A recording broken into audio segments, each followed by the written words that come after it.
කවුද යකෝ ටයි දාගෙන පොල් කඩන්නේ? මුන් ජාත්‍යන්තර හොරුද මන් දන්නේ. අල්ලලා දෙන්න ඕනේ FBI එකට. ඔහිට වියව්. ඔහිට වියව්. එකෙක් දුවන්නේ. කොටනවා සනිකව. කෑ ගහන්න එපා මිනිස්සු. මගේ වත්තේ හොරෙන් පොල් කන්නකොට තමතු කියන්නේ කෑ ගහන්න නැතුව සින්දු කියන්න කියලාද?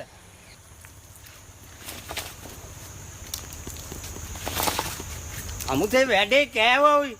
බලනවාකෝ. අල්ලා ගන්න ඔන්න මෙන්න තීටි තමතු කෑ ගැහුවා. දැන් කරන් දෙන්නේ නැහැ. අපි යන්න. මොකාද? අපි පොල් සම්වර්ධන මණ්ඩලයෙන් අලුත් මයිටාය වෙබ්බෝ වෙලා. ඒක අල්ලන්න තමයි ගහන්නේගේ. තමසේ කෑ ගැහුවානේ.